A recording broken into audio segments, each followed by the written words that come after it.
So initial voting for the WNBA All-Star Game is now out, and we have some interesting names on the list, and we have a list that is a little bit different than you've seen in the past with the WNBA. The WNBA All-Star votes just dropped, and let me tell you, it's messier than a group chat after a breakup.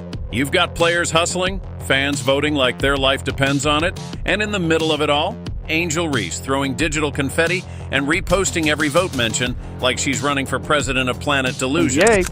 And we also see the star power, the shine of a star. I use quotation marks on purpose. We see the star fading for someone who was immensely beloved. Yes, the Bayou Barbie is out here grinding like a 2015 Vine star, trying to resurrect their career, doing everything short of skywriting her name over every arena in the league. And yet, despite the Instagram filters, the hustle-heavy tweets, and the emoji-packed Vote For Me posts, she's sitting comfortably at the 13th spot with around 170,000 votes. That's not just underwhelming, it's almost poetic. The self-proclaimed queen of charisma and confidence can't even crack the top 10. Meanwhile, Caitlin Clark's over here quietly collecting more votes than the population of Iceland, 500,000, and counting. And you know what's really funny? Angel Reese can't even say Caitlin's name. It's like a Voldemort situation. Caitlin could be standing behind her, holding a flashing neon sign that says "More One in Votes," and Angel would still be like, "Support your faves," without blinking. Look who wants her fans to vote her back to the monkey noises. Yes, that's right. If you all remember, the WNBA investigated the Indiana Fever fans for racism. The All-Star campaign has turned into reality TV. Angel's playing the lead in a one-woman show, while the fans are tuning in to watch a Caitlin Clark highlight reel. And guess what? Caitlin's not even campaigning. She's not reposting every mention, not begging for votes, not dropping hashtags like confetti. She's out here doing no-look passes and breaking rookie records like it's light work. Meanwhile, Angel's averaging 11 and 11, shooting 37%, and thinking the fan base is going to carry her to all-star status out of sheer vibes. Sis, what are we doing? We've got fans acting like retweets, and Instagram stories are the new stat lines. People actually believe Angel should be an all-star because of her impact. What impact? TikTok views and halftime memes? The scoreboard's not laughing, and neither is the rim she keeps bricking shots off of. But hey, confidence sells, even if the product's defective. Let's get real. The media tried to sell us a narrative. Angel Reese, face of the league, next big thing, unstoppable. Instead, we got a walking highlight reel of missed layups and post-game soundbites that belong on a reality show more than in a playoff push. And the voters? It's out. I Talk Hoops, the Angel Reese Stan account that's like deletes a lot of stuff now because it can't take the smoke.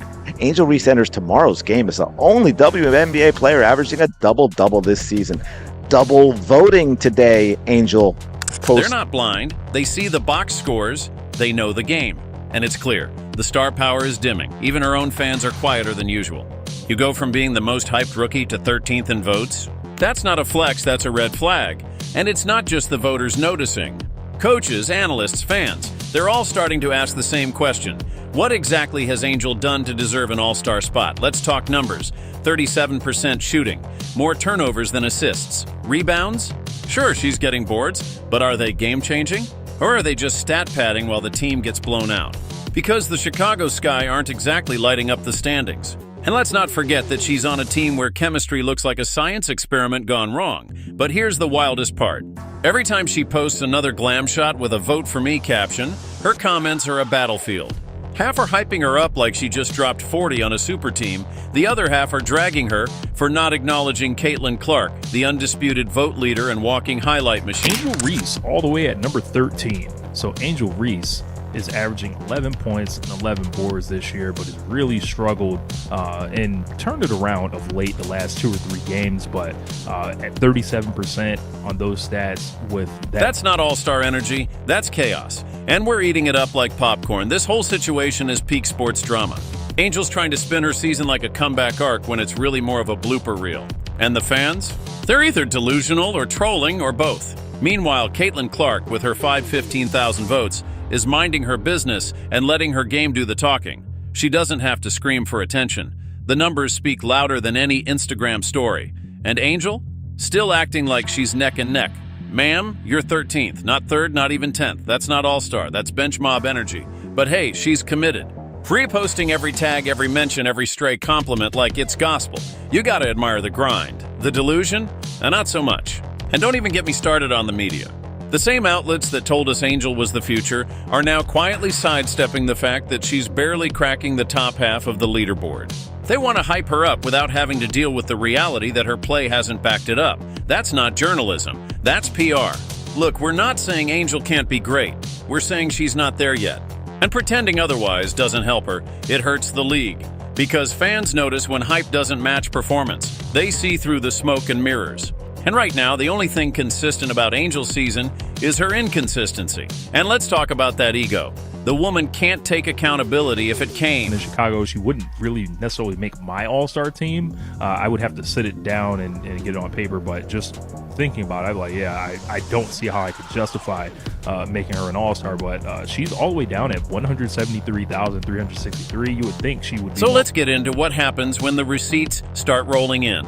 The WNBA released the first All-Star vote returns, and Caitlin Clark didn't just lead, she dominated. Over 15,000 votes. She didn't need a campaign manager, a cheer squad, or even a media tour. Her game did all the heavy lifting. Meanwhile, Angel Reese, after weeks of reposting every tweet that so much as sneezed her name, came in 13th with 173,000 votes. That's not embarrassing. It's clarifying. The voters have spoken, and the message is clear. We're not handing out all-star jerseys based on vibes alone, but let's not act surprised.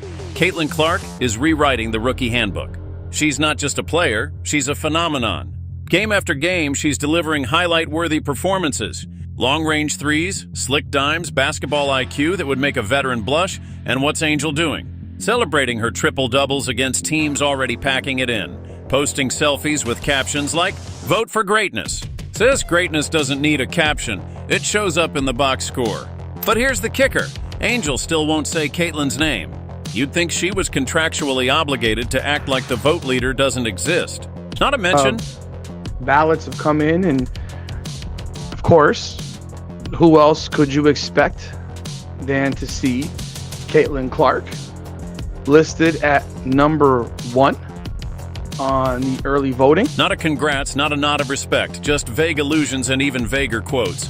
It's like trying to compliment Beyoncé without using the word queen. Impossible, and don't let the BET award fool you. The Sportswoman of the Year title may sound impressive, but it's starting to look more like a consolation prize than a recognition of basketball excellence. She's being rewarded for being visible, not valuable. And that's a problem when it overshadows players who are actually producing on the court. Meanwhile, her supporters, they're louder than ever and making less sense than ever. Every missed shot is met with, "She's still learning." Every bad take turns into, "You're just a hater." The goalposts aren't just moving, they're in a different sport. Criticize her efficiency, and you're a misogynist. Question her all-star worthiness, and you're jealous. Mention Caitlin Clark, and suddenly it's race baiting. When did holding players accountable become so offensive? And let's not ignore the media's role in this. Outlets like Forbes are publishing headlines about Angel leading the WNBA's growth. Based on what? Instagram followers, TikTok views. Because it's sure not field goal percentage or win shares? The same media that told us she was a superstar are now too embarrassed to walk it back. So they double down. Pretend 26% from the field is historic. Pretend rebounds are the only stat that matters. This list, as you can see, is Caitlin Clark with 515,000 votes. Almost 516, Nafisa Collier, Aaliyah Boston, Asia Wilson, Brianna Stewart, Paige Beckers. Pretend that she's changing the game when she can't even change her shot selection.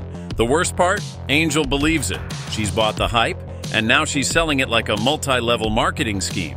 Reposting every fan art, resharing every tag, building a campaign on illusion while reality sits on the bench. This isn't campaigning, it's cope. And it's wild because Caitlin Clark fans aren't even asking for this comparison. They're not out here making beef. They're watching the games, voting, supporting other deserving players. Meanwhile, Angels fans are treating All-Star like a homecoming queen election, promoting outfits, dances, and tunnel fits like they're part of the selection criteria. But when your shooting percentage looks like a bad credit score, you can't fashion your way into an All-Star jersey. And what about the league itself? The WNBA should be embarrassed that this is what it's come to. That one of its most promoted rookies is begging for votes while another is making history and still getting hit with "she's overhyped" labels. Caitlin Clark is the reason for the attendance spikes, the ratings boom, and the viral moments. She didn't just raise the bar, she installed a new one. Paige Beckers is rolling in at 6th. Kelsey Mitchell's in at 7th. Sabrina Ionescu's at 8th.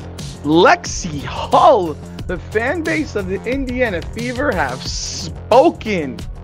They have spoken. They are pushing. And yet she gets half the media flowers Angel does. Why? Because she's not loud? Because she doesn't post "I'm her" with a mirror selfie every game? Since when did humility become a liability? And the excuses keep coming. Angel is adjusting. Angel is doing her best. Cool. So are 100 other players who aren't demanding all-star nods. Effort is admirable, but all-star is about execution. You don't get participation trophies at this level. You earn your place or you don't. And if we're being honest, Angel Reese hasn't earned it. Not this season, not with these stats, not with these performances.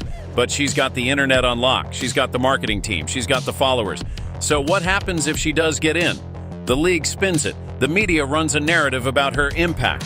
The fans either riot or celebrate, depending on which side of the scoreboard they live on. And the rest of us, we roll our eyes and get ready for another season of post-game delusions. Because let's be real, Angel getting into the All-Star game won't be about basketball. It'll be about branding, about noise, about pretending influence is the same as X. Literally a case of, like, Angel Reese got in by coaches.